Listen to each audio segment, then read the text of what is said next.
കഷ്ടങ്ങൾ ഉണ്ടെങ്കിലും ധൈര്യപ്പെടുവിൻ എന്നുരച്ചോൻ ആത്മനിറവിൽ സാന്നിധ്യത്തിൽ നടത്തിയിടും അതിശയമായി. ലോകെ കഷ്ടങ്ങൾ ഉണ്ടെങ്കിലും ധൈര്യപ്പെടുവിൻ എന്നുരച്ചോൻ ആത്മനിറവിൻ സാന്നിധ്യത്തിൽ നടത്തിയിടും അതിശയമായി. മറുകരയിൽ നാം കണ്ടിടും മറുവിലയായി തന്നവനെ സ്വർണ്ണത്തെരുവിൽ വീണ്ടും കാണും പ്രിയരെ ആ ദിനത്തിൽ. മറുകരയിൽ നാം കണ്ടിടും മറുവിലയായി തന്നവനെ സ്വർണ്ണത്തെരുവിൽ വീണ്ടും കാണും പ്രിയരെ ആ ദിനത്തിൽ.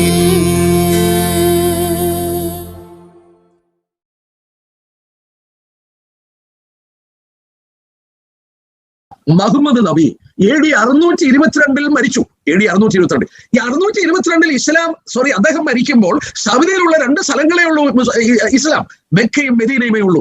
പിന്നെ എങ്ങനെയാ ഇതെല്ലാം കൂടെ മുസ്ലിം ആയത്? ഇതിന്റെ ശേഷം AD 635 ബൈസന്റൈൻ എന്ന് പറഞ്ഞാൽ ക്രിസ്ത്യൻ പടയാളികളാണ്, ക്രിസ്ത്യൻ സാമ്രാജ്യമാണ്. അവർ ഭരിച്ചുകൊണ്ടിരിക്കുന്ന കാലത്ത് AD 638 സൗദിയിൽ നിന്ന് വലിയ വിദഗ്ധനായ ഒരു സൈന്യാധിപൻ വലിയ സൈന്യവുമായി മാർച്ച് ചെയ്തു. അദ്ദേഹത്തിന്റെ പേരാണ് ഖാലിദ് ബിൻ വാലിദ്. സൈന്യമായി മധ്യപൂർവ്വ ദേശത്തിലേക്ക് വന്നു. അവിടെ മുഴുവൻ പിടിച്ചെടുത്ത് ബൈസന്റൈൻ ഭരണത്തെ പരാജയപ്പെടുത്തി. അദ്ദേഹം AD 635 ബൈസന്റൈൻ ആർമിയെ പരാജയപ്പെടുത്തി. തീർന്നില്ല. ഓഗസ്റ്റ് മാസം AD 635 യെരുശലേം പിടിച്ചെടുത്തു. തീർന്നില്ല. 638 AD 638 ടെമ്പിൾ മൗണ്ട്, ഈ യഹൂദന്റെ ദേവാലയം എന്ന സ്ഥലം, അവിടെ മോസ്കോ ഒന്നുമില്ല അന്ന്, ആ സ്ഥലം മുസ്ലിങ്ങളുടെ പുണ്യഭൂമിയായി പ്രഖ്യാപിച്ചു. നിങ്ങളെ മറക്കരുത്, AD 638 ഇസ്ലാമിന്റെ 3ാമത്തെ പുണ്യഭൂമിയായ യെരുശലേം പ്രഖ്യാപിച്ചത്. അതിന്റെ ശേഷമാണ് AD 682 ഡോം ഓഫ് ദി റോക്കും AD 705 അൽ-അഖ്സ മോസ്കും പണിതത്. പിന്നീട് വന്ന സകല ഇസ്ലാം ആളുകളും വിശ്വസിക്കുന്നു ഇത് അവരുടെ പുണ്യഭൂമിയാണ്. ഒരു കാലത്ത് അവർ യെരുശലേമിനെ നോക്കിയാണ് പ്രാർത്ഥിച്ചത്, പിന്നീടാണ് മെക്കയിലോട്ട് നോക്കി ഇപ്പോൾ പ്രാർത്ഥിക്കുന്നത്. അതിന്റെ പശ്ചാത്തലം മനസ്സിലാക്കണം. മുസ്ലിങ്ങളുടെ പുണ്യഭൂമിയാണ് യെരുശലേം. മാത്രമല്ല, അൽ മർവാടി എന്ന് പറയുന്ന തിയോളജിന്റെ പഠിപ്പീരനുസരിച്ച് ഡാറൽ ഹോറേബാണ് യെരുശലേം, വെസ്റ്റ് ബാങ്ക് പ്രദേശങ്ങൾ. അതുകൊണ്ട് വിശുദ്ധ യുദ്ധം പ്രഖ്യാപിക്കണം. ആര് പ്രഖ്യാപിക്കണം? ദൈവം പറഞ്ഞ കേട്ടോ, ചുറ്റുമുള്ള രാജ്യങ്ങൾ ഒരുക്കിക്കൊള്ളാൻ. ഇസ്രായേലിന്റെ ചുറ്റും കിടക്കുന്ന രാജ്യങ്ങൾ ആരാണ്? എന്നെ കേൾക്കുന്ന സഹോദരി സഹോദരന്മാരെ, ഇത് രേഖപ്പെടുത്തി വെക്കുമ്പോൾ ഭൂമിയിൽ ഇസ്ലാമില്ല. ഇസ്ലാം ഭൂമിയിൽ വരുന്നതിന് 1200 വർഷം മുമ്പ് എഴുതി വെച്ചുകൂടെ? അവസാനത്തെ യുദ്ധം യെരുശലേമിനുള്ള ബന്ധത്തിൽ വിശുദ്ധ യുദ്ധമാണ്. ഇറ്റ് ഈസ് എ ഹോളി വാർ. ഞാനും നിങ്ങൾ ജീവിക്കുന്ന ഇന്ന് ഇത് പ്രാബല്യത്തിൽ ചുറ്റുമുള്ള രാജ്യങ്ങൾ ഒരുക്കിക്കൊള്ളാൻ പറഞ്ഞു. കേട്ടോ? ആ ഭാഗം നമ്മൾ വായിക്കുക. യോവേൽ 3 അതിന്റെ 13ാം വാക്യം, 12ാം വാക്യത്തിന്റെ ഉടനെ യഹോശാഫാത്ത് താഴ്വരയിൽ വരിക. നമ്മൾ ചിന്തിച്ച പ്രദേശം, അവിടെ ആരോടാ പറഞ്ഞത്? ചുറ്റുമുള്ള സകല ജാതികളെയും ന്യായം വിധിക്കാൻ ഇരിക്കും. ദൈവം ആ വിധിയുടെ താഴ്വരയിൽ ഇവരെ വിധിക്കാൻ അവിടെ ഇരിക്കുക. ഇസ്രായേല് ഒറ്റപ്പെടും. വളരെ വ്യക്തമായി അമേരിക്കയും ഇസ്രായേലിനെ കൈവിടും. നമുക്ക് തിരുവചനത്തിലേക്ക് മടങ്ങി വരാം. വളരെ സിമ്പിളായി മനസ്സിലാക്കാൻ പ്രാരംഭമായ ഒരു ദൈവവചനം വായിച്ചുകൊണ്ട് ജെരമ്യാ പ്രവചനത്തിലെ 30ാം അധ്യായത്തിലേക്ക് നമ്മുടെ ശ്രദ്ധ തിരിച്ചുകൊണ്ട് ഇന്നത്തെ പഠനം നമുക്ക് ആരംഭിക്കാം. ദീർഘമായ ഒരു വിഷയം ഞാൻ ഇന്ന് എടുക്കാൻ ആഗ്രഹിക്കുന്നത് കൊണ്ട് അത്യാവശ്യമുള്ളത് മാത്രം ഞാൻ എടുത്ത് ചൂണ്ടിക്കാണിക്കാൻ വേണ്ടി ആഗ്രഹിക്കുകയാണ്. യെരമ്യാ പ്രവചനം 30ാം അധ്യായം ആദ്യത്തെ 3 വാക്യങ്ങൾ അത് നിവർത്തിക്കപ്പെട്ടതാണെങ്കിൽ നമുക്ക് ഒരാവർത്തി കൂടെ വായിക്കാം. കഴിഞ്ഞ 3 ദിവസങ്ങളിൽ നമ്മൾ ധ്യാനിച്ചതിന്റെ രത്നചുരുക്കമാണ് ആദ്യത്തെ 3 വാക്യം. അത്രയും വായിച്ചിട്ട് ബാക്കി നമുക്ക് ശ്രദ്ധിക്കാം. യഹോവയിൽ നിന്ന് യെരമ്യാവിനുണ്ടായ അരുളപ്പാട് എന്തെന്നാൽ, ഇസ്രായേലിന്റെ ദൈവമായ യഹോവ ഇപ്രകാരം അരുളി ചെയ്യുന്നു, ഞാൻ നിന്നോട് അരുളി ചെയ്തിരിക്കുന്ന സകല വചനങ്ങളെയും ഒരു പുസ്തകത്തിൽ എഴുതി വെക്കുക. ഞാൻ ഇസ്രായേലും യഹൂദയുമായ എന്റെ ജനത്തിന്റെ പ്രവാസം മാറുവാനുള്ള കാലം വരും. എന്ന് യഹോവയുടെ അരുളപ്പാട്. ഞാൻ അവരുടെ പിതാക്കന്മാർക്ക് കൊടുത്ത ദേശത്തേക്ക് അവരെ മടക്കി വരുത്തും, അവർ അതിനെ കൈവശമാക്കും എന്ന് യഹോവയുടെ അരുളപ്പാട്. കഴിഞ്ഞ 3 ദിവസമായി ആ വിഷയത്തോടുള്ള ബന്ധത്തിൽ നമ്മൾ ചിന്തിക്കുകയായിരുന്നു. ലോകത്തിൽ ഉഴന്നു നടന്ന പഴഞ്ചൊല്ലും പരിഹാസവുമായി കിടന്ന യഹൂദൻ ഇവിടെ രേഖപ്പെടുത്തിയതുപോലെ ദൈവം നിശ്ചയിച്ചൊരു കാലഘട്ടമുണ്ട്. അത് ജെരമ്യാവിനോട് പറഞ്ഞു, നീ ഒരു പുസ്തകത്തിൽ എഴുതി വെക്കണം. അവരുടെ പിതാക്കന്മാർക്ക് കൊടുത്ത സ്ഥലത്തിലേക്ക് ഞാൻ അവരെ മടക്കി കൊണ്ടുവരുന്ന ഒരു കാലമുണ്ട്. എന്റെ സൗരസ്വന്മാരെ, അതിന്റെ ഗൗരവം കൊണ്ട് ഒരിക്കൽ കൂടെ പറയട്ടെ, ആ കാലമാണ് ഈ കാലം. യഹൂദനിൽ ലോകത്തിൽ ഏതാണ്ട് ആകെ 13 മില്യൺ, അതായത് 1.3 കോടി യഹൂദന്മാരെ ഉള്ളൂ. ലോകത്തിൽ അത്രേ ഉള്ളൂ. അവരെ വളരെയധികം കാണേണ്ടതാണ്. എന്നാൽ അവരെ കൊന്നൊടുക്കിയത് കൊണ്ടും മറ്റും അവര് എണ്ണം കുറഞ്ഞുപോയി. ഈ ഏതാണ്ട് ഈ 13 മില്യൺ, അതായത് 1.3 കോടിയിൽ ഏതാണ്ട് പകുതിയെ മടങ്ങി വന്നിട്ടുള്ളൂ. ഏതാണ്ട് പകുതിയിൽ അല്പം താഴെ അമേരിക്ക കിടപ്പുണ്ട്. ബാക്കി ആളുകൾ ലോകത്തിൽ ചിതറിക്കിടക്കുകയാണ്. ഇന്ത്യയിലൊക്കെ ഉള്ളവർ പോയി, ഇവിടെ കേരളത്തിലൊക്കെ ഇനി ഒരു 10 പേരിൽ കുറവാ. സിനഗോഗിൽ പ്രാർത്ഥനയില്ല. ഞാൻ അവിടെ ചെന്നപ്പോൾ അവർ പറഞ്ഞു 10 പേര് വേണം അവിടെ ഓരോ സിനഗോഗിലും പ്രാർത്ഥന നടത്താൻ. 10 പേര് പുരുഷന്മാരില്ലാത്തത് കൊണ്ട് സിനഗോഗിൽ പ്രാർത്ഥനയില്ല എന്ന് പറഞ്ഞാൽ ഇവിടെയുള്ള സകല യഹൂദന്മാരും മടങ്ങിപ്പോയി. ലോകത്തിന്റെ ഓരോ കോണിൽ മധ്യപൂർവ്വ ദേശത്തിൽ ഉണ്ടായിരുന്ന യഹൂദന്മാർ മടങ്ങിപ്പോയി. റഷ്യയിൽ നിന്ന് വലിയൊരു സമൂഹം മടങ്ങിപ്പോയി. നോക്കുക, ഈ കുടിയേറിയവരൊക്കെ ഇസ്രായേലിലോട്ടും അതുപോലെ അമേരിക്കയിലോട്ടും കടന്നുപോയി. ബാക്കിയുള്ള യഹൂദന്മാർ എന്ന് വരും? അവരും മടങ്ങി വരുന്നത് കർത്താവിന്റെ 2ാം വരവിലാണ്, മഹത്വ പ്രത്യക്ഷതയ്ക്ക് ശേഷമാണ്. ആ വാക്യങ്ങളിലേക്ക് ഞാനിപ്പോൾ പോകാതെ എന്റെ വിഷയത്തിൽ തന്നെ ഞാൻ നിന്നോട്ടെ. ഈ സംഭവം കഴിഞ്ഞു. ഇനിയുള്ള സംഭവം എന്താണ്? അതാണ് നമ്മുടെ വിഷയം. ഇനിയുള്ള സംഭവം എന്താണ്? ഇനിയുള്ള സംഭവം നമുക്ക് 4-ാം വാക്യം തുടങ്ങി 7-ാം വാക്യം വരെ ഒന്ന് വായിക്കാം. ആ വായിച്ചതിന്റെ തുടർന്ന്, അതായത് അടുത്തതായിട്ട് നടക്കുന്നത് എന്താണെന്ന് നമ്മൾ പരിശോധിക്കാൻ പോവുകയാണ്. 4 തൊട്ട് 7 വരെയുള്ള വാക്യം. യഹോവ ഇസ്രായേലിനെയും യഹൂദയെയും കുറിച്ച് അരുളി ചെയ്ത വചനങ്ങളാവിത്. യഹോവ പ്രകാരം അരുളി ചെയ്യുന്നു, നാം നടുക്കത്തിന്റെ മുഴക്കം കേട്ടിരിക്കുന്നു, സമാധാനമില്ല, ഭയമത്രേ ഉള്ളത്. പുരുഷൻ പ്രസവിക്കുമാറുണ്ടോ എന്ന് ചോദിച്ചു നോക്കുവീൻ. ഏത് പുരുഷനും നോവ് കിട്ടിയ സ്ത്രീയെ പോലെ കൈ നടുവിന് കൊടുത്തിരിക്കുന്നതും ഏത് മുഖവും വിളറിയിരിക്കുന്നതും ഞാൻ കാണുന്നതെന്ത്? ആ നാൾ പോലെ വേറെ ഇല്ലാതെ വണ്ണം അത് വലുതായിരിക്കുന്നു. കഷ്ടം, അതേ യാക്കോബിന്റെ കഷ്ടകാലം തന്നെ, എങ്കിലും അവൻ അതിൽ നിന്ന് രക്ഷിക്കപ്പെടും. മതി. നോക്കുക, അടുത്തതായി സംഭവിക്കേണ്ടത് ഇസ്രായേലിനുള്ള ബന്ധത്തിൽ സമാധാനമല്ല, ഭയാനകമായ ദിവസങ്ങളാണ്. ഇവിടെ നമ്മൾ വായിച്ചത് പ്രവാചകനോട് ദൈവം ചോദിക്കുന്ന വാക്കാണ്, പുരുഷൻ പ്രസവിക്കാറുണ്ടോ? പിന്നെ എന്തിനാണ് ഏത് പുരുഷനും നോവ് കിട്ടിയ സ്ത്രീയെ പോലെ അരയ്ക്ക് കൈകൾ കൊടുത്തുകൊണ്ട് തുറിച്ചു നോക്കി നിൽക്കുന്നത്? ദൈവം അതിന് മറുപടി പറയുന്നുണ്ട്, അത് യാക്കോബിന് കഷ്ടകാലമാണ്. എന്റെ സഹോദരന്മാരെ, വളരെ വ്യക്തമായിട്ട് ഇവിടെ ഒരു കാര്യം മനസ്സിലാക്കുക. ഇവിടെ പറഞ്ഞതുപോലെ ആ നാൾ പോലെ വേറെ ഇല്ലാതെ വണ്ണം വലുതായ കഷ്ടം. നമ്മുടെ കർത്താവ് പറഞ്ഞ വാക്ക് വായിക്കാതെ ഞാൻ പറയട്ടെ. മത്തായി 24:21 കർത്താവ് പറഞ്ഞത് ഇതേ വാക്കാണ്. ഇതുവരെ സംഭവിച്ചിട്ടില്ലാത്തതും ഇനിമേൽ സംഭവിക്കാത്തതുമായ വലിയ കഷ്ടം ഇവിടെ വായിക്കുന്നതാണ്. ആ നാൾ പോലെ വേറെ ഇല്ലാതെ വണ്ണം വലുതായ കഷ്ടം. ആ കഷ്ടതയിലാണ് പുരുഷന്മാർ ഭയപ്പെട്ട് തുറിച്ചു നോക്കി വേദനപ്പെട്ട് നിൽക്കുന്ന കാലഘട്ടം. ഇസ്രായേൽ മടങ്ങി വന്നാൽ അടുത്തതായിട്ട് നടക്കേണ്ട സംഭവമാണത്. എന്നാൽ ഒരു വാക്ക് പറയാതിരുന്നാൽ തെറ്റാണ്. എന്റെ പ്രിയപ്പെട്ടവരെ, വെളിപ്പാട് ദിവസം 3-ാം അധ്യായത്തിൽ ഫിലഡൽഫിയ സഭയ്ക്ക് കർത്താവ് വാക്ക് കൊടുത്തപ്പോൾ പറഞ്ഞു, സഹിഷ്ണുതയെക്കുറിച്ചുള്ള എന്റെ വചനം നീ കാത്തുകൊണ്ടതിനാൽ ഭൂമിയിൽ എങ്ങും വരുന്ന പരീക്ഷാകാലത്ത് ഞാൻ നിന്നെ കാക്കും. I will keep you out of the trouble that is going to come on the whole world. I am not going to keep you through it. അതിലൂടെ ഞാൻ നിന്നെ സൂക്ഷിക്കുകയല്ല. I will keep you out. ഉൾപ്രാവണത്താൽ ദൈവജനത്തെ മാറ്റണം. അവരിവിടെ നിന്ന് മാറ്റപ്പെട്ട ശേഷമാണ് ഈ യാക്കോബിന് കഷ്ടകാലം വരുന്നത്. എന്താ അതിന്റെ കാരണം? അതിന്റെ കാരണം മനസ്സിലാക്കാൻ ഞാനൊരു വാക്യം പ്രത്യേകം വായിക്കാം. അത് വളരെ ക്രൂഷ്യലാണ്. നമുക്ക് അതോടുള്ള ബന്ധത്തിൽ തുടർന്നുള്ള രാഷ്ട്രീയ പ്രശ്നങ്ങൾ ശ്രദ്ധിക്കാൻ പോവുകയാണ്. സക്കറിയ പ്രവചനം 8-ാം അധ്യായത്തിന്റെ 3-ാം വാക്യം. പല വാക്യങ്ങൾ ഞാൻ കുറിച്ചു വെച്ചു. ഒരു വാക്യം കൊണ്ട് ഞാൻ അവസാനിപ്പിക്കുകയാണ്. സക്കറിയ 8:3 നമുക്കറിയാവുന്നത് കൊണ്ടും, എന്നാൽ ആ ഭാഗം ഞാനൊന്ന് വായിച്ച് ഒന്നുകൂടെ. മടങ്ങി വന്ന് യെരുശലേമിന്റെ മധ്യവസിക്കും. യെരുശലേമിന് സത്യനഗരമെന്നും സൈന്യങ്ങളുടെ യഹോവയുടെ പർവ്വതത്തിന് വിശുദ്ധ പർവ്വതം എന്നും പേർ പറയും. അവിടെ വായിക്കുന്നത് നോക്കട്ടെ. ഞാൻ മടങ്ങി വന്ന് സിയോനിൽ വസിക്കും. നമ്മുടെ കർത്താവ് ഒലിവുമലയുടെ അതിന്റെ മുകളിൽ നിന്ന് സ്വർഗ്ഗാരോഹണം ചെയ്തു. ഒലിവുമലയിൽ നിന്നാൽ യെരുശലേം കാണാം. കർത്താവ് മടങ്ങി വന്നാൽ അവിടെ തന്നെ മടങ്ങി വരും. എന്റെ പ്രിയപ്പെട്ടവരെ, തിരുവചനത്തിൽ വായിച്ചതുപോലെ, ഇപ്പോൾ വായിച്ചതുപോലെ അവൻ മടങ്ങി വരുന്നത് സിയോനിലാണ്, യെരുശലേമിലാണ്. പക്ഷേ എനിക്ക് വിശദീകരിച്ച് പറയണമെന്നുണ്ട്. ഈ യഹൂദന്റെ മധ്യത്തിൽ കർത്താവ് വരികയോ? 80% സെക്കുലർ ആയിട്ടുള്ളവരാണ് യഹൂദന്മാർ. 50% നിരീശ്വരന്മാരാണ്. 20% ഉള്ളൂ ഓർത്തഡോക്സ് യഹൂദന്മാർ. അവരൊന്നും കർത്താവിൽ വിശ്വസിക്കുന്നില്ല. അവരിൽ ഞാൻ ഓർപ്പിച്ചതുപോലെ 50% നിരീശ്വരന്മാരാണ്, ദൈവത്തിലേ വിശ്വസിക്കുന്നില്ല. അവര് സെക്കുലർ ആളുകളാണ്, ആത്മീകമായി അധപ്പതിച്ച് കിടക്കുന്ന ആളുകൾ. അവരുടെ മധ്യത്തിൽ കർത്താവ് മടങ്ങി വന്ന് പാർക്കുമോ? നമുക്കറിയാം, ഞാൻ നിങ്ങളുടെ മധ്യത്തിൽ വസിപ്പാൻ ഒരു ആലയം ഉണ്ടാക്കാൻ പറയുന്നത് വീണ്ടെടുക്കപ്പെട്ട ഒരു ജനത്തെ ലഭിച്ചപ്പോഴാണ്. സഭയുടെ മധ്യത്തിൽ അവൻ വസിക്കുന്നു, അവർ വീണ്ടെടുക്കപ്പെട്ടവരാണ്. 2-3 പേർ എന്റെ നാമത്തിൽ കൂടി വന്നുകൊണ്ടിരിക്കുന്നവരുടെ ഇടയിലാണ് ഞാൻ പാർക്കുന്നത്. ഈ ജനത്തിന്റെ മധ്യത്തിൽ യേശുക്രിസ്തു എങ്ങനെ വന്ന് പാർക്കും? അത് സംഭവിക്കുവാൻ വേണ്ടി യഹൂദനെ ഒരു പ്രത്യേക ഒരു പ്രശ്നത്തിലൂടെ കടത്തിവിടണം. ആ ദിവസങ്ങളുടെ പേരാണ് യാക്കോബിന് കഷ്ടകാലം എന്ന് നമ്മൾ വായിച്ചത്. നമ്മള് സാധാരണ പറയുന്ന പോലെ പീഡന കാലഘട്ടം. സഭ മാറ്റപ്പെടും. ഈ ലോകത്തിൽ പീഡന കാലഘട്ടം വരാൻ പോവുകയാണ്.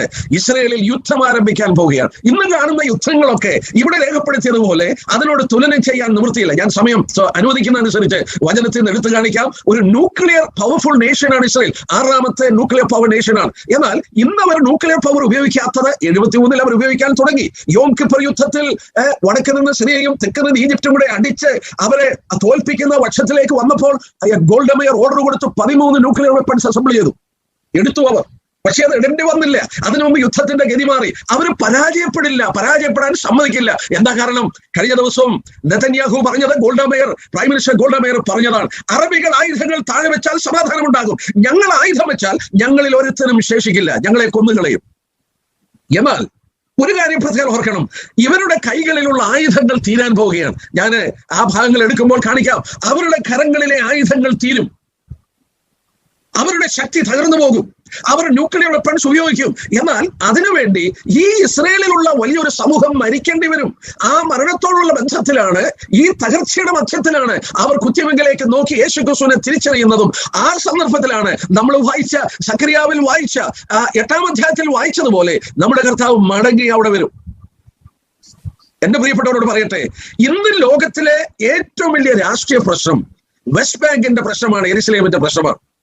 ഞാൻ അതിന്റെ പശ്ചാത്തലത്തിലേക്ക് പോകുന്നില്ല. വെസ്റ്റ് ബാങ്കിനെ കുറിച്ച് ബൈബിളിൽ പറഞ്ഞിട്ടുണ്ടോ? ഉണ്ട്.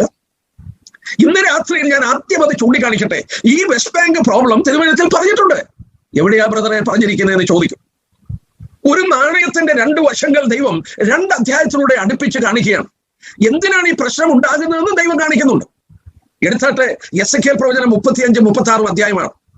എസെക്കിയേൽ പ്രവചനം 35-36 അധ്യായമാണ്. ഈ 2 അധ്യായം 2 ഇരട്ട സഹോദരന്മാരുടെ മക്കളോട് പറയുന്ന വാക്കുകളാണ്. യാക്കോബിന്റെ ഇരട്ട സഹോദരനായിരുന്നു യേശാവ്. യേശാവിന് ദൈവം പാർക്കുവാൻ കൊടുത്ത പ്രതലം എവിടെയാണ്? എന്റെ കയ്യിൽ ഒരു ചെറിയ മാപ്പുണ്ട്. ഈ മാപ്പ് നോക്കിയാൽ ഇത് പ്ലാസ്റ്റിക്കിൽ ഉണ്ടാക്കിയൊരു മാപ്പാണ്. ഞാൻ ഇസ്രയേലിൽ നിന്ന് മേടിച്ചതാണ്. ഞാൻ ഇത് മേടിച്ചത് എന്തിനാണെന്ന് ചോദിച്ചാൽ, ഈ മാപ്പ് ശ്രദ്ധിച്ചാൽ ഇതിന്റെ മാപ്പില് ചുമ്മാതെ പ്രിന്റ് ചെയ്തിരിക്കുകയല്ല, ഇവിടെ ഇതിന്റെ പർവ്വത നിരകളെല്ലാം എംബോസ് ചെയ്തിരിക്കുക. ഇത് എംബോസ് ചെയ്തിരിക്കുക. ഞാൻ ഇത് കണ്ടുകൊണ്ട് മേടിച്ചതാണ്. ഈ പ്രവചന ഭാഗങ്ങൾ എന്റെ മനസ്സിലുണ്ടായിരുന്നത് കൊണ്ട് ഞാനിത് മേടിച്ചതാണ്. നോക്കുക, 35-ാം അധ്യായത്തിന്റെ 1-ാം വാക്യം നോക്കിയാട്ടെ. ദൈവം ആരോടാ പറയുന്നത് നോക്കിയേ. യെസ്. യഹോവയുടെ അരുളപ്പാട് എനിക്കുണ്ടായതെന്നാൽ, മനുഷ്യപുത്ര, നീ സേയീർ പർവ്വതത്തിന് നേരെ മുഖം തിരിച്ച് അതിനെക്കുറിച്ച് പ്രവചിച്ച് അതിനോട് പറയേണ്ടത്. 3-ാം വാക്യത്തിൽ സെയീർ പർവ്വതമേ, ഞാൻ നിനക്ക് വിരോധമായിരിക്കുന്നു. ആരാണ് ഈ സെയീർ പർവ്വതം? വായിക്കണ്ട, നമുക്ക് സമയം അത്രയൂടെ ലാഭിക്കാം. ആവർത്തന പുസ്തകം 2-ാം അധ്യായത്തിന്റെ ആദ്യത്തെ 5 വാക്യം വായിക്കുമ്പോൾ അവിടെ കർത്താവ് പറയുന്നുണ്ട്, മോശയോട് പറയുന്നുണ്ട്, സെയീർ പർവ്വതം ഞാൻ യേശാവിന് കൊടുത്തിരിക്കുകയാണ്. നിങ്ങൾ ഈജിപ്തിൽ നിന്ന് വരുന്ന വഴി അതിലെ പ്രവേശിക്കരുത്, ചുറ്റിപ്പോകാൻ ആവശ്യപ്പെട്ടു. സെയീർ പർവ്വതം യേശാവിന് കൊടുത്തിരിക്കുകയാണ്. എന്റെ സോന്മാരെ, ഇത് ഇസ്രയേലിന്റെ മാപ്പാണ്. ഇസ്രയേലിന്റെ അണിക്കൽ കിടക്കുന്ന രാജ്യമാണ് ജോർഡൻ. ജോർഡന്റെ ഇസ്രയേലിന്റെ താഴെ ഭാഗത്ത് നോക്കിയാട്ടെ, ഇവിടെ പർവ്വതനിരകൾ കാണാം. ഈ പർവ്വതനിരകൾ ഇവിടെ പ്രിന്റ് ചെയ്തിട്ടുണ്ട്. എന്റെ വിരലിരിക്കുന്ന സാധനം നോക്കിയേ, മൗണ്ടൻ ഓഫ് സെയീർ പർവ്വതം. നിങ്ങൾ ഇന്ന് ഈ ജോർദാൻ സന്ദർശിക്കുകയാണെങ്കിൽ അവിടെ ചെന്നാൽ ലോകത്തിലെ അത്ഭുതങ്ങളിൽ ഒരു സ്ഥലമായ അനേക സന്ദർശകർ വരുന്ന ഒരു സ്ഥലമുണ്ട്. ആ സ്ഥലത്തിന്റെ പേരാണ് പെട്ര. ആ പെട്ര എന്ന് പറയുന്നത് ഈ സെയീർ പർവ്വത നിരകളുടെ അടുക്കലാണ്, അവിടെയാണ്. ഞാൻ പെട്രയെ കുറിച്ചൊന്നും ഇപ്പൊ എടുക്കുന്നില്ല. ബൈബിളിൽ പെട്രയെ കുറിച്ച് പറഞ്ഞിട്ടുണ്ട്.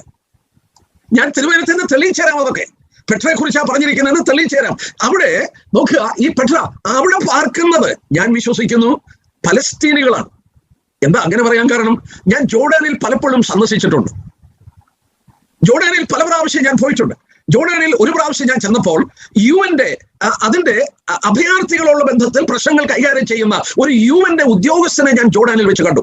അദ്ദേഹവുമായിട്ട് ഞാൻ സംസാരിച്ചു. അദ്ദേഹത്തിന്റെ കയ്യിൽ നിന്ന് എനിക്ക് കുറെ ചെറിയ ബുക്ക്ലെറ്റുകളൊക്കെ കിട്ടി. എനിക്ക് ചരിത്രത്തിൽ താല്പര്യമുള്ളത് കൊണ്ട് ഈ ജോർഡാനെ കുറിച്ച് മനസ്സിലാക്കാൻ ശ്രമിച്ചപ്പോൾ ഞാൻ ഒരു കാര്യം മനസ്സിലാക്കി.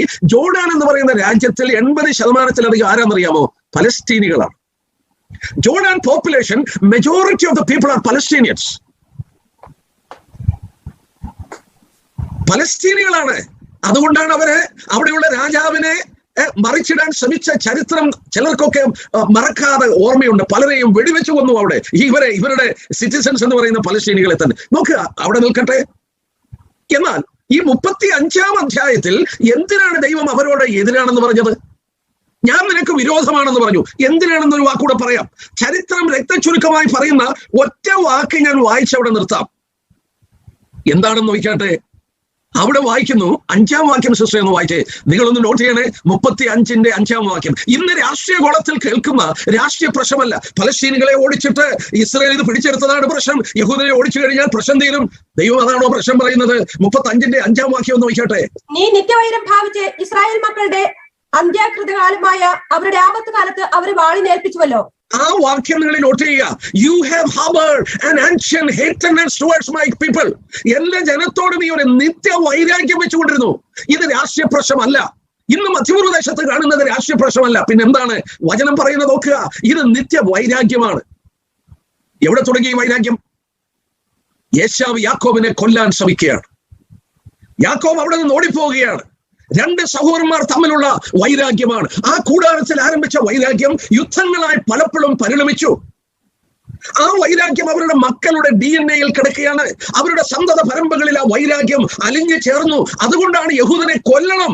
ഞാൻ കഴിഞ്ഞ ദിവസം ഓർക്കുകയായിരുന്നു. ആ പലസ്തീൻ ഗാസയിൽ നിന്ന് ഒരമ്മ 5 മക്കളോ മറ്റോ ജന്മം കൊടുത്ത ഒരു തള്ള ഓരോ മക്കളെയും യഹൂദനെതിരെ കൊല്ലുവാൻ ചാവേറായി ഒരു ടെററിസ്റ്റായി ബോംബുകളിൽ മരിക്കുവാൻ ഏൽപ്പിച്ചു കൊടുക്കുമ്പോൾ 5-ാമത്തെ കുഞ്ഞും മരിച്ചു കഴിയുമ്പോൾ തള്ളയ്ക്കൊരു സങ്കടം. എന്താ, ഇനിയും ഒരു കുഞ്ഞില്ലല്ലോ എനിക്ക് കൊടുക്കാൻ, ചാകാൻ കൊടുക്കാൻ, യഹൂദനെ കൊല്ലാൻ കൊടുക്കാൻ ഇനിയൊരു മക്കളില്ലാത്തതിൽ ഈ മാതാവ് ദുഃഖിക്കുകയാണ്.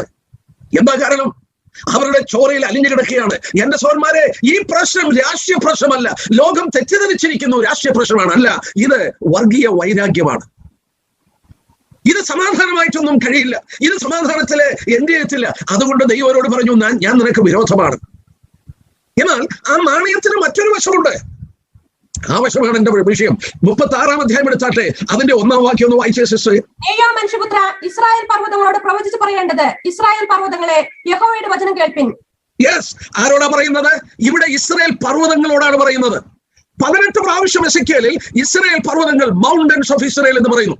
ദൈവത്തിന് ഇസ്രായേലിനോട് പറയുന്നു എന്ന് പറഞ്ഞാൽ പോരായിരുന്നോ? പ്രവാചകന്മാർ പറഞ്ഞ പോലെ ഞാൻ ഇസ്രായേലിനോട് പ്രവചിക്കുന്നു എന്ന് പറഞ്ഞാൽ പോരായിരുന്നോ? അതിന് പകരം ഇവിടെ പറയുന്നത് എന്താ? ഇസ്രായേൽ പർവ്വതങ്ങളോട് പറയുക. എന്താണിത്? നമുക്ക് ആദ്യം അതൊന്ന് ഐഡന്റിഫൈ ചെയ്യാം.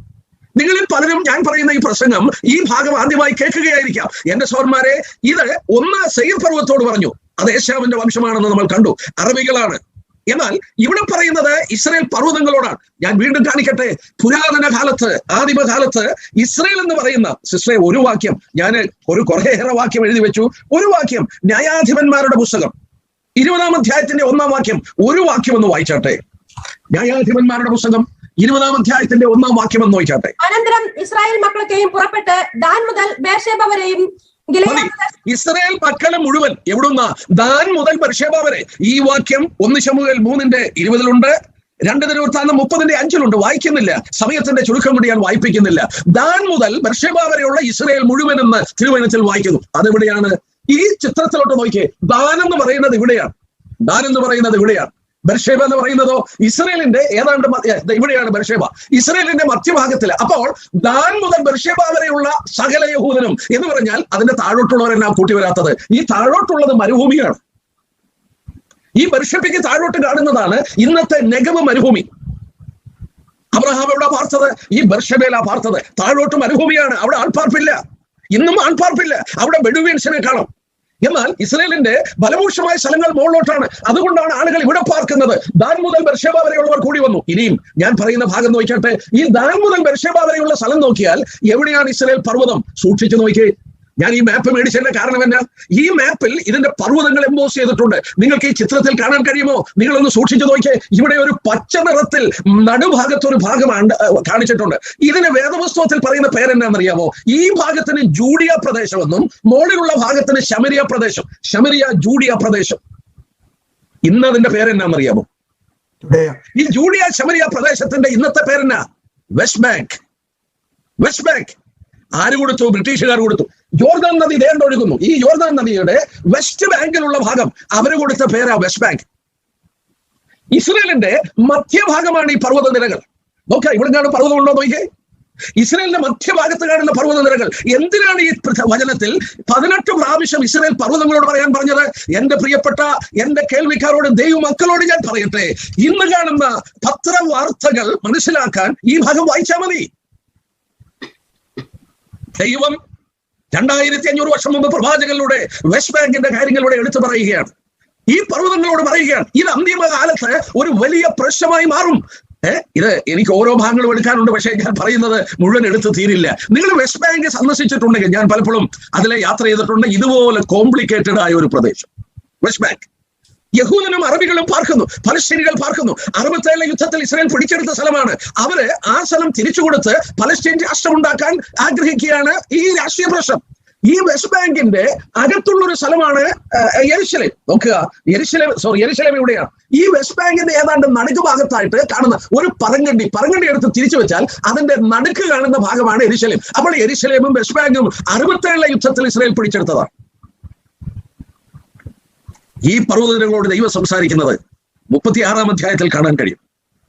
ഇത് രാഷ്ട്രീയ പ്രശ്നമാകുമെന്ന് ദൈവത്തിനറിയാം. നിങ്ങൾ ഇനി ഒരു കാര്യം പറയുന്നത് വായിക്കാതെ ഞാനങ്ങ് പറയുകയാണ്. അബ്രഹാമിന് ദൈവം 3 പ്രാവശ്യം പ്രത്യക്ഷപ്പെടുന്നു. വാക്യങ്ങളെ നോട്ട് ചെയ്യുന്ന അനേകരുണ്ട്, എനിക്കറിയാം. നിങ്ങളൊന്ന് പരിശോധിച്ച് നോക്കുക. ഉൽപ്പത്തി പുസ്തകം 12-ാം അധ്യായത്തിന്റെ 6-7 വാക്യം. അവിടെ അബ്രഹാമിന് ദൈവം പ്രത്യക്ഷപ്പെടുന്നത് എവിടെയാണ്? ശേഖേം മോറയിൽ വെച്ചാണ്. എവിടെയാ സ്ഥലം? ഈ വെസ്റ്റ് ബാങ്കിലാണ്.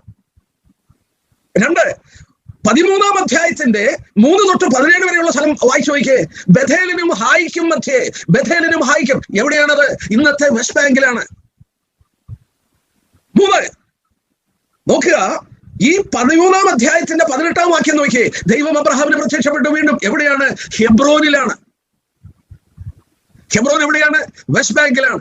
വളരെ ദുഃഖത്തോടെ പറയട്ടെ, എനിക്ക് ഇസ്രയേലിൽ പോയപ്പോൾ സങ്കടം തോന്നി. വേദപുസ്തക പ്രാധാന്യതയുള്ള ഹെബ്രോൻ, യെരിഹോ, ബേത്ലഹേം ഇങ്ങനെയുള്ള സ്ഥലങ്ങളൊക്കെ ആരുടെ കയ്യിലാ? പലസ്തീനിയൻ അധികാരികളുടെ കയ്യിലാ. പലസ്തീൻ രാഷ്ട്രമായിട്ടില്ല, അധികാരികളുടെ കയ്യിലാണ്. ഈ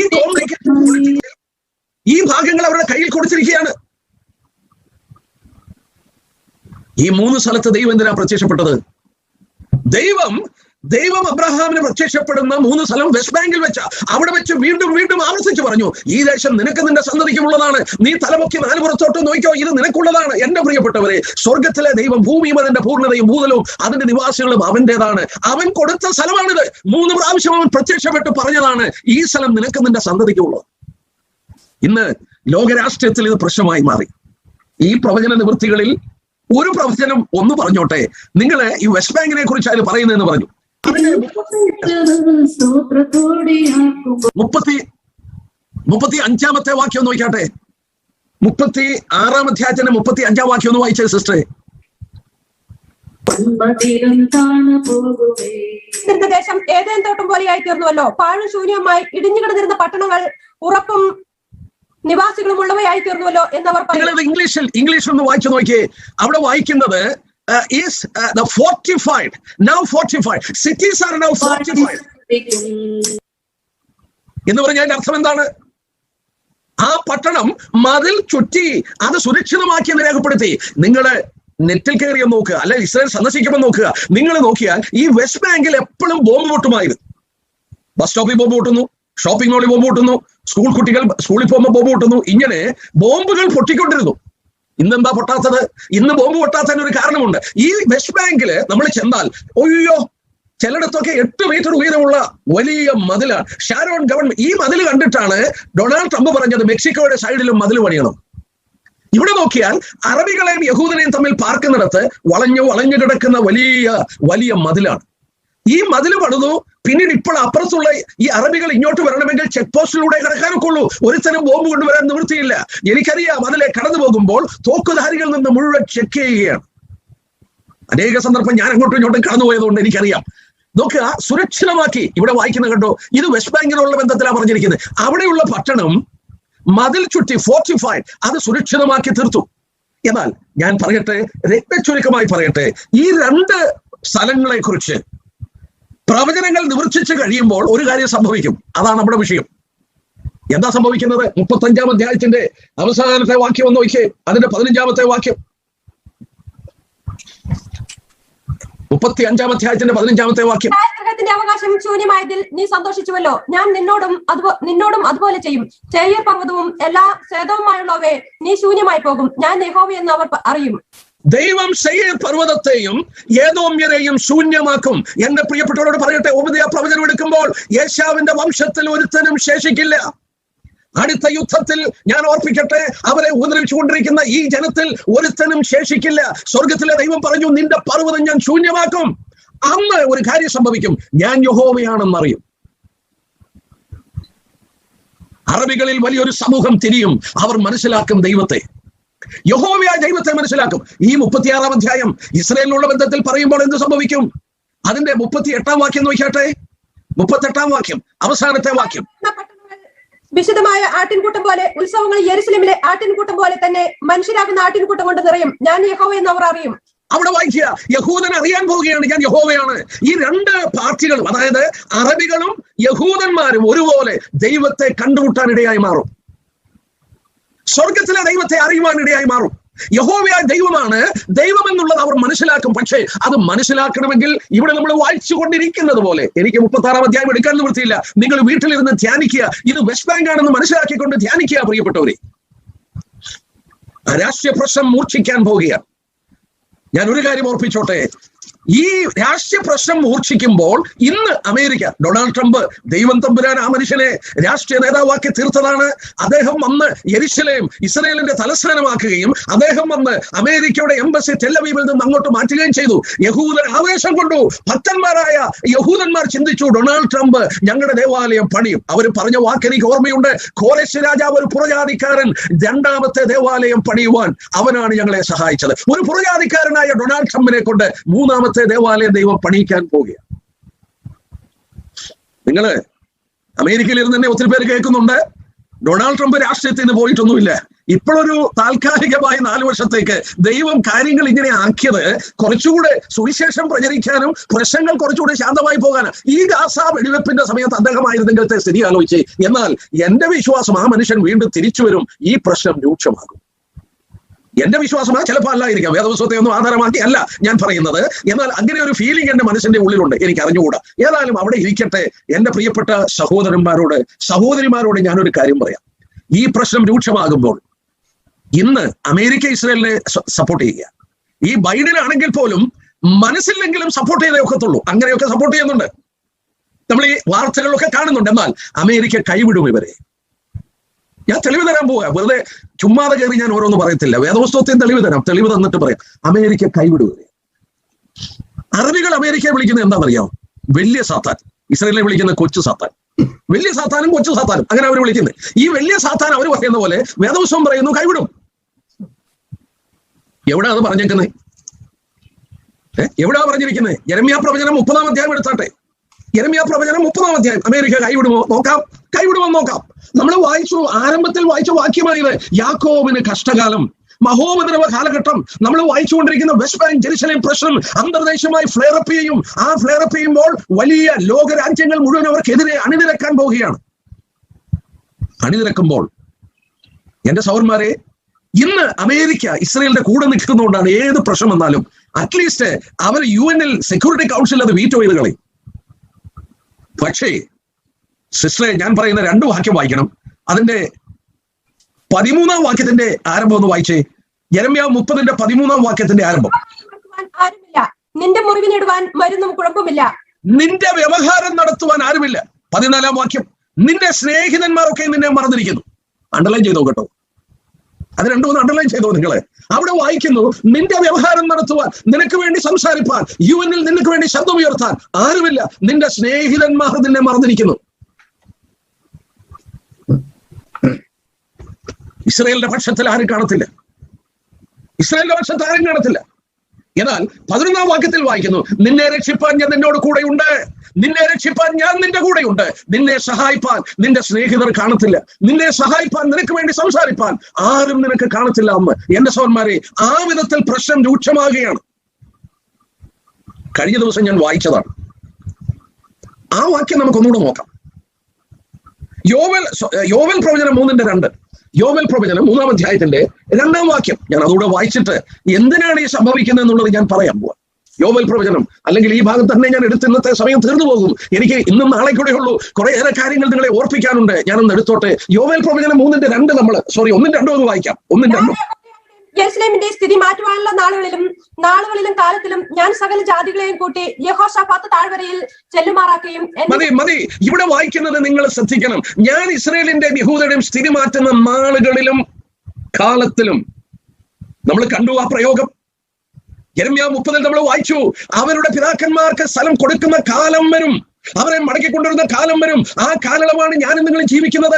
അന്ന് മറ്റൊരു കാര്യം സംഭവിക്കും. എന്താ സംഭവിക്കുന്നത്? ഞാൻ സകല ജാതികളെയും, ഓൾ നേഷൻസ്, എവിടെ കൊണ്ടുവരും? യഹോശാഫാത്ത് താഴ്വരയിൽ കൊണ്ടുവരും. ഏതായി യഹോശാഫാത്ത് താഴ്വര?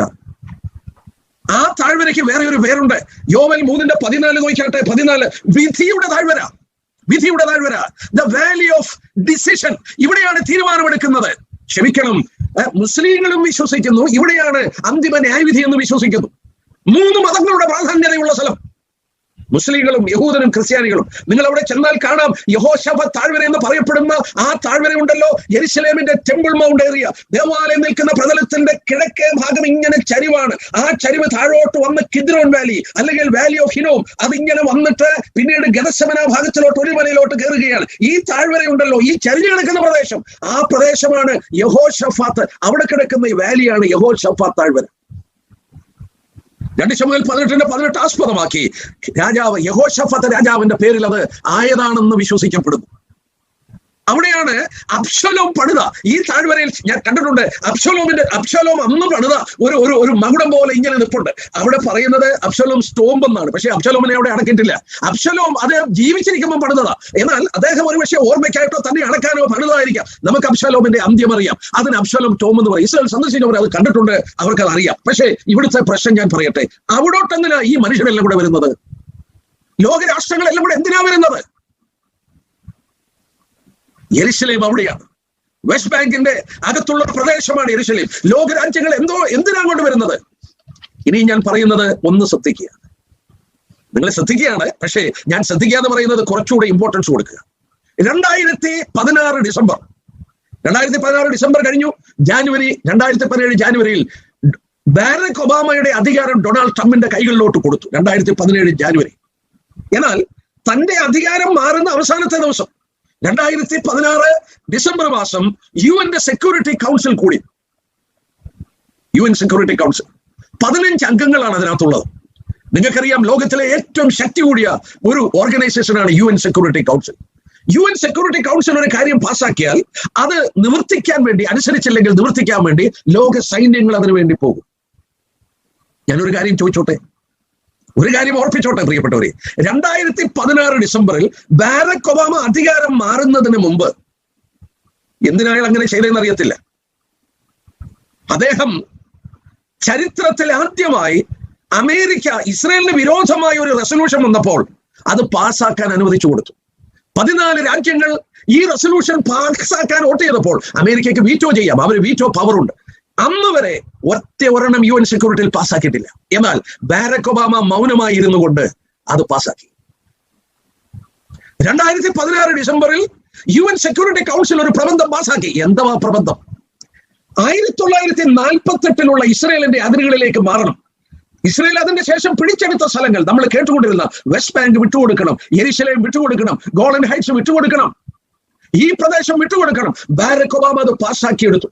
ക്ഷമിക്കണം പറയുമ്പോൾ എനിക്ക് അറിഞ്ഞുകൂടാ അദ്ദേഹത്തിന്റെ മനോഭാവം. പക്ഷെ ഒരു കാര്യം ഞാൻ ചിന്തിച്ചു, അദ്ദേഹത്തിന്റെ മുഴുവൻ പേര് നിങ്ങൾക്കറിയാമോ? Barack Hussein Obama. ആ പേരിൽ നിന്ന് നിങ്ങൾക്ക് മനസ്സിലാക്കാൻ ബാക്കിയൊന്നും ഞാൻ പറയുന്നില്ല. അദ്ദേഹം ഈ അറബികൾക്ക് അനുകൂലമായി UN സെക്യൂരിറ്റി കൗൺസിൽ പാസ്സാക്കി. ഈ പാസ്സാക്കി ഇസ്രായേലിനോട് മാറാൻ പറഞ്ഞിട്ട് അവർ മാറത്തില്ല. പിന്നെ അടുത്ത നടപടി എന്നാ?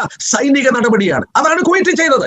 UN സെക്യൂരിറ്റി കൗൺസിൽ പ്രബന്ധം പാസ്സാക്കി സാദം ഹുസൈൻ കുവൈറ്റിൽ നിന്ന് മാറണം. മാറിയില്ല. പിന്നെ സംഭവിച്ചെന്ന ലോകരാജ്യങ്ങളുടെ സൈന്യങ്ങൾ അങ്ങോട്ട് പോയി സദ്ദാം ഹുസൈനെ ഓടിച്ചു. അതേ കാര്യം ഇവിടെ നടക്കും. പക്ഷേ ദൈവം എന്താ ചെയ്തത്? ദൈവത്തിന്റെ ഓവർറൂളിംഗാണ്. അവന്റെ ദൃഷ്ടി പതിപ്പിച്ചിരിക്കുന്ന ഒരു ഇടവേളവിടം. അവൻ എന്താ ചെയ്തത്? അടുത്ത മാസം ഡൊണാൾഡ് ട്രംപിനെ കൊണ്ടുവന്നു. ഇസ്രയേലിന് അനുകൂലമായ ഒരു മനുഷ്യൻ. അദ്ദേഹം അല്ലായിരുന്നെങ്കിൽ ഈ പറയുന്ന പ്രവചനങ്ങളൊക്കെ അവിടെ നിവർത്തിച്ചു പോയാൽ അല്പകാലം കൂടെ നമുക്കൊരു പ്രൊബേഷൻ ടൈം തന്നിരിക്കാം. നമ്മളിവിടെ നിന്ന് പോകേണ്ട സമയമൊക്കെ കഴിഞ്ഞിരിക്കുക. ഇപ്പോഴൊരു അല്പ പ്രൊബേഷൻ ടൈമാ. എന്റെ സൗരന്മാരോട് ഞാൻ പറയട്ടെ, ഇങ്ങനെ മുന്നോട്ട് പോകുമെന്ന് കരുതരുത്. ഈ ദിവസങ്ങളിൽ ഒരു പക്ഷെങ്കിൽ കാഹളത്തൊടി നടന്നേക്കാം.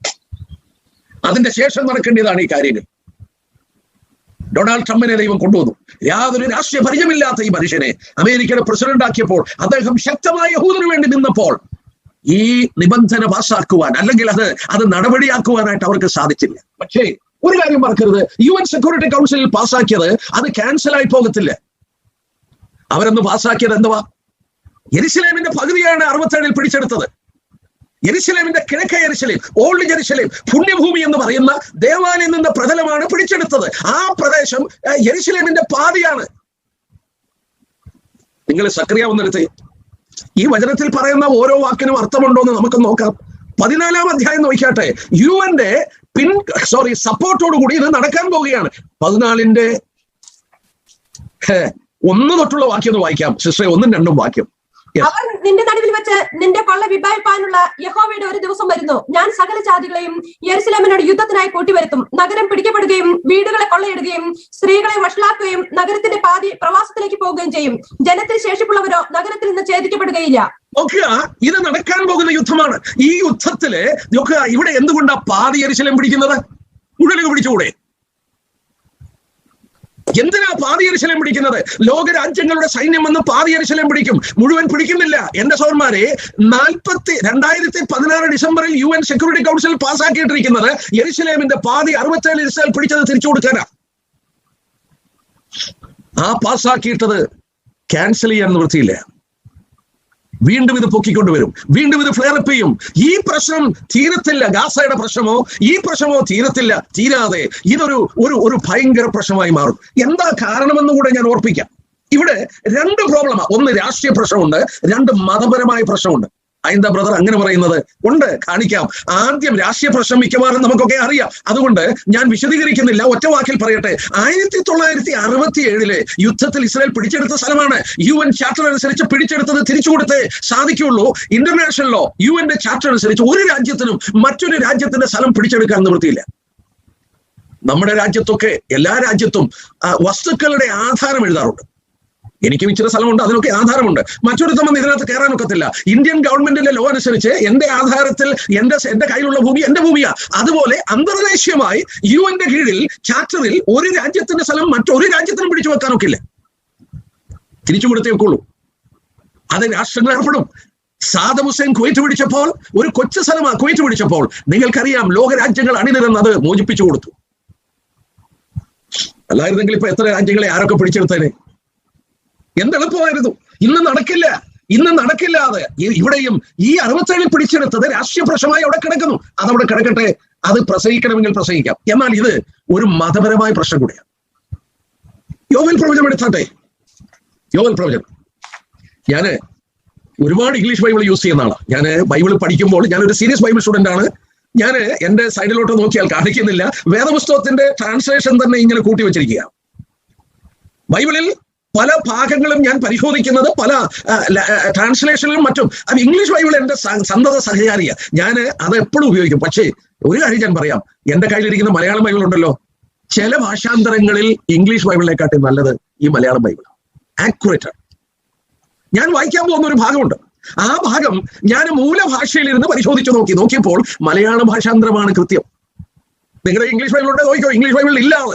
എന്നാൽ മലയാളം ബൈബിളിൽ നമ്മളിപ്പം വായിച്ച യോവേലിന്റെ 3-ാം അധ്യായം ഉണ്ടല്ലോ, സകല ജാതികളും വരുമെന്നുള്ളത് പറഞ്ഞില്ലേ, ആ പറഞ്ഞിടത്ത് 9-ാം വാക്യം ഒന്ന് വായിച്ചേ, നിങ്ങൾക്ക് കാണാം ഇത് മതപരമായ പ്രശ്നമാണ്. 9-ാം വാക്യം ഒന്ന് വായിച്ചേ. വിശുദ്ധ യുദ്ധത്തിന് ഒരുങ്ങിക്കൊള്ളുവിൻ.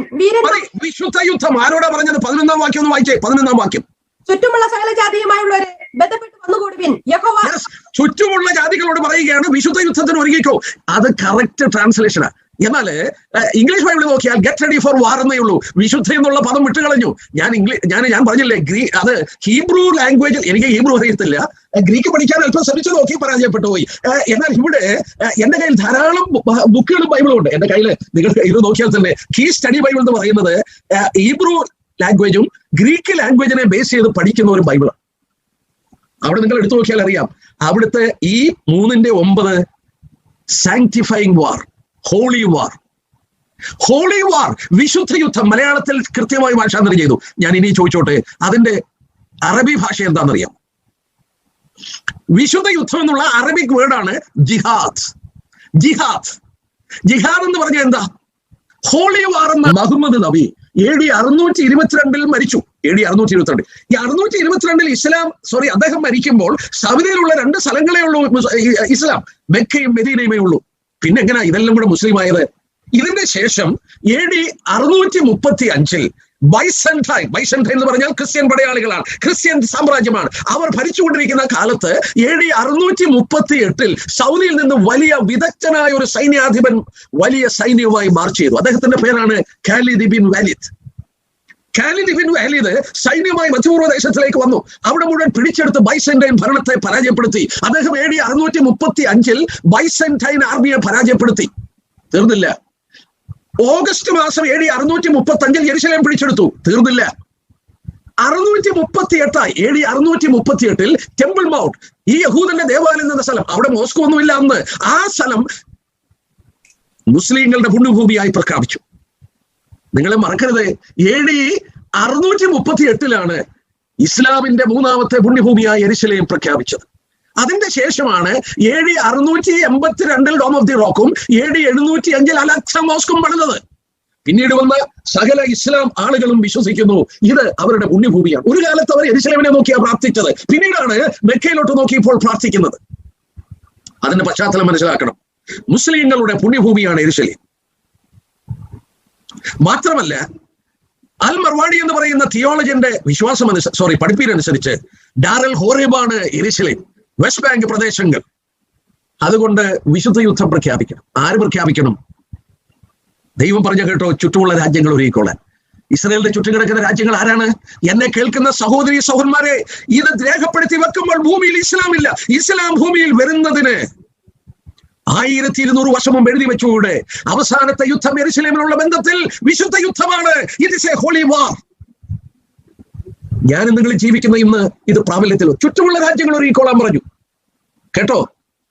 ആ ഭാഗം നമ്മൾ വായിക്കുക, യോവേൽ 3 അതിന്റെ 13ാം വാക്യം, 12ാം വാക്യത്തിന്റെ യഹോശാഫാത്ത് ഉടർന്ന് യഹോശാഫാത്ത് താഴ്വരയിൽ വരിക. നമ്മൾ ചിന്തിച്ച പ്രദേശം, അവിടെ ആരോടാ പറഞ്ഞത്? ചുറ്റുമുള്ള സകല ജാതികളെയും ന്യായം വിധിക്കാൻ ഇരിക്കും. ദൈവം ആ വിധിയുടെ താഴ്വരയിൽ ഇവരെ വിധിക്കാൻ അവിടെ ഇരിക്കുക. സക്കറിയ പ്രവചനം എടുത്താട്ടെ, ഇതാരാ ഇങ്ങനെ ചെയ്തത്? ഇങ്ങനെ ഈ പ്രശ്നമാക്കിയത് ആരാണ്? ഞാനും നിങ്ങൾ ഓർക്കും, മനുഷ്യരാണ് പ്രശ്നം ഉണ്ടാക്കിയത്. യഹൂദൻ ഇത് പിടിച്ചെടുത്തുകൊണ്ട് പ്രശ്നമാക്കിയത് അല്ല. 12ാം അധ്യായത്തിന്റെ 1ാം വാക്യം ആദ്യം ഒന്ന് വായിച്ചേ. ഞാൻ പലപ്പോഴും അത് വായിച്ചിട്ട് അത്ഭുതപ്പെട്ടിട്ടുണ്ട്. ദൈവം പരിചയപ്പെടുത്തുകയാണ്. Who is he? ഞാൻ ആരാണെന്ന് ദൈവം പരിചയപ്പെടുത്തിയിട്ടാണ് പ്രശ്നം പറയുന്നത്. 1ാം വാക്യം ഒന്ന് നോക്കിയാട്ടെ, 12ന്റെ. ഇസ്രായേലിനെ കുറിച്ചുള്ള യഹോവയുടെ അരുളപ്പാട്, ആകാശം വിരിക്കുകയും ഭൂമിയുടെ അടിസ്ഥാനം ഇടുകയും മനുഷ്യന്റെ ആത്മാവിനെ അവന്റെ ഉള്ളിൽ നിർമ്മിക്കുകയും ചെയ്തിരിക്കുന്ന യഹോവയുടെ അരുളപ്പാട്. ഓക്കെ, എന്തിനാ ദൈവം ഇങ്ങനെ പറഞ്ഞത്? ഇന്നേക്ക് 2400 വർഷം മുമ്പ് സ്വർഗത്തിലെ ദൈവം പറയുകയാണ്, ഞാനാണ് ആകാശം വിരിച്ചത്, ഞാനാണ് ഭൂമിക്ക് അടിത്തറയിട്ടത്, ഞാനാണ് മനുഷ്യന്റെ ഉള്ളിൽ അവന്റെ ആത്മാവിനെ നിർമ്മിക്കുന്നത്. ഞാൻ പറയുന്നു. എന്താ പറയുന്നത്? 2ാം വാക്യം എടുത്ത്, 2ാം വാക്യം വായിച്ചേ. എന്താ പറയുന്നത്? സകല ജാതികൾക്കും ഒരു പരിഭ്രമ പാത്രമാക്കും. ഞാൻ യെരുശലേമിനെ ചുറ്റുകിടക്കുന്നവർക്ക് പരിഭ്രമ പാത്രമാക്കും. I am going to make Jerusalem a cup of drunkenness towards surrounding nation. ചുറ്റുകിടക്കുന്നവർക്ക് മദ്യത്തിന്റെ പാത്രമാക്കും.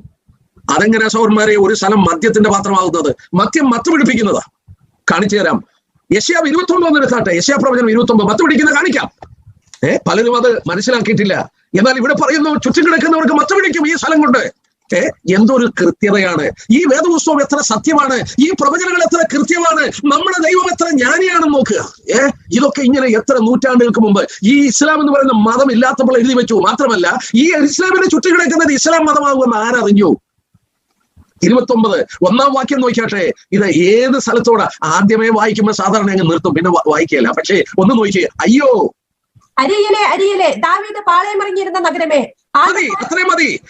അയ്യോ അരിയേലെ, അരിയേലെ. അരിയേൽ എന്ന് പറഞ്ഞാൽ ദൈവത്തിന്റെ സിംഹമെന്ന. ഏരിയൽ എന്ന് നമുക്കറിയാം, ഒരു പ്രസിഡന്റ് ഉണ്ടായിരുന്നു, അദ്ദേഹത്തിന് ഈ പേരുണ്ടായിരുന്നു, Israel prime minister Ariel Sharon. അതേ വാക്കാണ് ഇവിടെ ഉപയോഗിച്ചിരിക്കുന്നത്. ഏരിയൽ എന്ന് പറഞ്ഞാൽ ലയൺ. അത് ദാവീദ് പാളയം ഇറങ്ങിയ നഗരമാണ്, യെരുശലേമാണ്. അന്തിമ യുദ്ധം താഴോട്ട് വർണ്ണിക്കുകയാണ്. സിസ്റ്ററെ അല്ലെങ്കിൽ ബ്രദറെ ഒന്ന് വായിച്ചാട്ടെ, അതിന്റെ 7-ാം വാക്യം ഒന്ന് വായിച്ചാട്ടെ. 7-ാം വാക്യം. അരയേലിന്റെ നേരെ യുദ്ധം ചെയ്യുന്ന സകല ജാതികളുടെയും കൂട്ടം അതിനും അതിന്റെ കോട്ടയ്ക്ക് നേരെ യുദ്ധം ചെയ്ത് അതിനെ വിഷമിപ്പിക്കുന്ന ഏവരെയും തന്നെ ഒരു സ്വപ്നം പോലെ, ഒരു രാത്രി ദർശനം പോലെയാകും. നോക്കുക, 8-ാം വാക്യത്തിന്റെ അവസാനത്തിലുമുണ്ട്, സിയോൻ പർവ്വതത്തോട് യുദ്ധം ചെയ്യുന്ന സകല ജാതികളുടെയും കൂട്ടം. ചുറ്റും കിടക്കുന്ന ജാതികൾ യെരുശലേമിനോട് യുദ്ധത്തിൽ വരുന്നതാണ്. എന്നാൽ ഇവിടെ വരുമ്പോൾ നിങ്ങളൊന്ന് വായിച്ചേ, 9-ാം വാക്യം ഒന്ന് വായിച്ചേ, ഒന്ന് ശ്രദ്ധിച്ചാട്ടെ. 9-ാം വാക്യം. സ്തംഭിച്ചു പോകുവിൻ, അന്ധത പിടിച്ച് കുരുടായി തീരുവിൻ. അവർ മദ്യപിക്കുന്നു, വീഞ്ഞു കൊണ്ടല്ലതാനും, അവർ ചാഞ്ചാടി നടക്കുന്നു, മദ്യപാനം കൊണ്ടല്ലതാനും. പിന്നെന്തുവാണ്? യെരുശലേമിനോട് യുദ്ധം ചെയ്യുമ്പോൾ വിസ്മയിച്ച് അന്ധത പിടിപ്പീൻ. അവർ മത്തരായിരിക്കുകയാണ്, വീഞ്ഞുകൊണ്ടല്ല. അവർ ചാഞ്ചാടി നടക്കുന്നു, മദ്യം കൊണ്ടല്ല. ദൈവം പറഞ്ഞ വാക്കോർമ്മയുണ്ടോ? സക്കറിയ 12 എന്താ പറഞ്ഞത്? ചുറ്റും കിടക്കുന്നവർക്ക് ഞാൻ മദ്യത്തിന്റെ പാത്രമാക്കും, മത്ത് പിടിപ്പിക്കുന്ന സ്ഥലമാക്കും ഇത്. എന്റെ പ്രിയപ്പെട്ടവരെ, മതത്തിന്റെ മത്ത്, റിലീജിയസ് ഇൻടോക്സിക്കേഷൻ. യെരുശലേമിന് വേണ്ടി ചാകാൻ, ഞാൻ പറഞ്ഞില്ലേ ഒരു അമ്മയുടെ കഥ, ഗാസയിലുള്ളത്. 5 മക്കളെ കൊല്ലാൻ കൊടുത്തു, ബോംബ് കൊണ്ട് ചാകാൻ കൊടുത്തിട്ട് ആ മദർ പറയുക, എന്റെ ദുഃഖം ഒരു കുഞ്ഞിനെ കൂടെ കൊടുക്കാനില്ലല്ലോ. റിലീജിയസ് ഇൻടോക്സിക്കേഷൻ, മതപരമായ മത്ത്. ബോംബുകൾ നെഞ്ചത്ത് വെച്ച് ചാകാൻ റെഡിയായിരിക്കുകയാണ്. ഞാനിവിടെ നിർത്തട്ടെ, എനിക്ക് അനുവദിക്കപ്പെട്ട സമയം തീരുകയാണ്. ഞാൻ രാഷ്ട്രീയ പ്രശ്നത്തിലേക്കൊന്നും പോയില്ല. ഞാൻ ഇന്നത്തെ ആ പ്രശ്നമൊന്നും നോക്കിയാട്ടെ, എന്തിനാണിത് പ്രശ്നമാക്കുന്നത്? ഒറ്റ വാക്യം വായിക്കാം, ദൈവം പ്രേരണ തരുന്നെങ്കിൽ നമുക്ക് നാളെ അത് ചിന്തിക്കാം. എസെക്കിയേൽ പ്രവചനം 22-ാം അധ്യായം എടുത്താട്ടെ, ദൈവം യെരുശലേമിനെ ആ വിധത്തിലാക്കി തീർക്കുക. എസെക്കിയേൽ പ്രവചനം 22:17 തൊട്ടുള്ള വാക്യം വായിക്കണം. ഇച്ചിരി ക്ഷമയോടെ കേൾക്കണം. 22 വരെയുള്ള വാക്യം, 17 തൊട്ട് 22 വരെ ശ്രദ്ധിച്ചു കേട്ടാട്ടെ.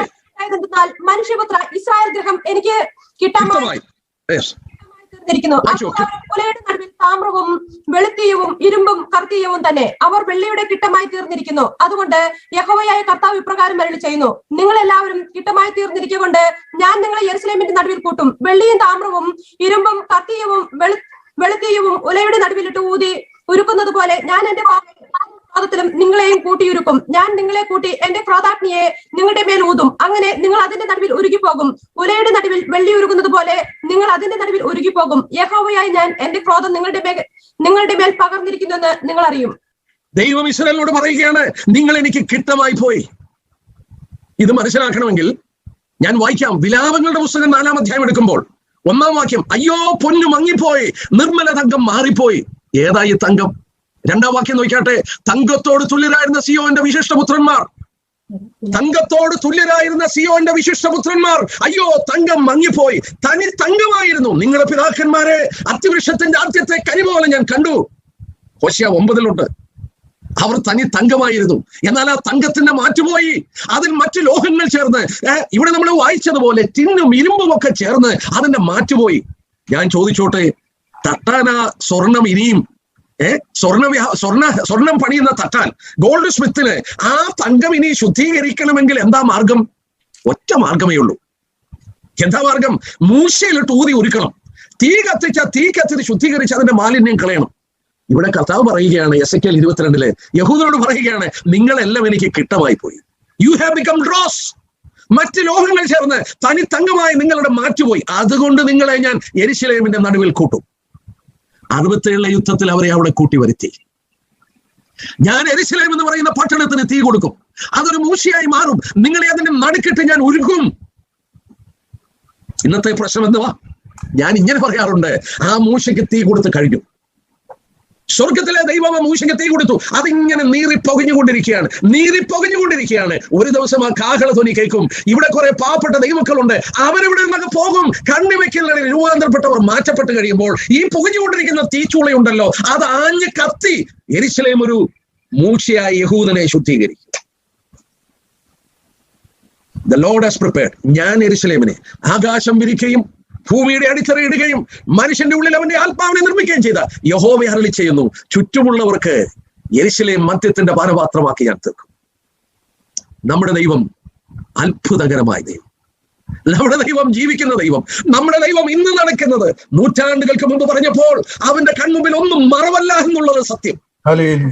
ഈ ദൈവത്തെ എങ്ങനെ സ്നേഹിക്കാതെ ബഹുമാനിക്കാതെ അവന്റെ പാദത്തിൽ വീഴാതെ ഇരിക്കും നമ്മൾ? ഇത്ര ജ്ഞാനിയായ ഒരു ദൈവം. എന്റെ സഹോദരന്മാരെ, നമ്മുടെ കരങ്ങളിൽ കിട്ടിയ വിശുദ്ധ വേദപുസ്തകം ഉണ്ടല്ലോ, അനേക ആവർത്തി ഞാൻ ദൈവത്തോട് പറഞ്ഞിട്ടുണ്ട് നന്ദി. നിന്നെ പോലെ നിന്റെ വലുപ്പമുള്ള ഈ പുസ്തകം എന്റെ കരങ്ങളിൽ തന്ന് നിന്റെ ആലോചന എനിക്ക് തന്നിരിക്കുന്നു. ദൈവമേ സ്തോത്രം, സ്തോത്രം. അനേക ആവർത്തി ദൈവജനത്തിന് വേണ്ടി ഞാൻ സ്തോത്രം ചെയ്തിട്ടുണ്ട്. ഇതിന്റെ പ്രവചനങ്ങൾ മനസ്സിലാക്കാൻ, ഈ സത്യങ്ങൾ ഗ്രഹിപ്പാൻ ദൈവം ഇടയാക്കിയതിനാൽ സ്തോത്രം. എന്റെ സഹോദരന്മാരെ, കാലം വിലയിരുത്തുവാൻ ദൈവം പറഞ്ഞു, വാച്ച് ആൻഡ് പ്രേ.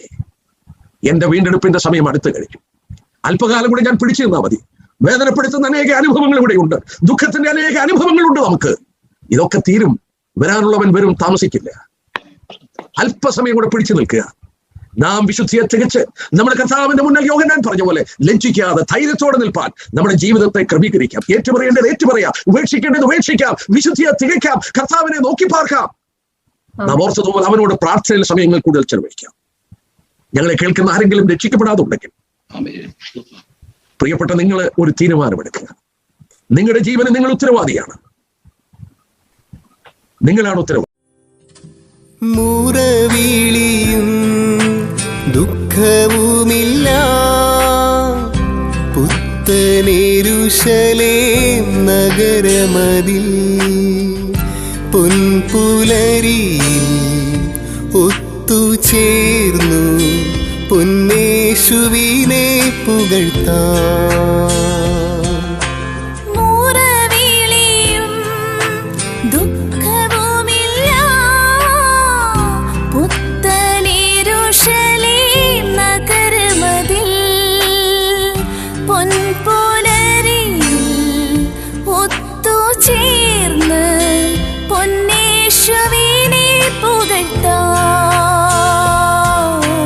മറുകരയിൽ നാം കണ്ടിടും മറുവിലയായി തന്നവനെ, സ്വർണ്ണത്തെരുവിൽ വീണ്ടും കാണും പ്രിയരെ ആ ദിനത്തിൽ.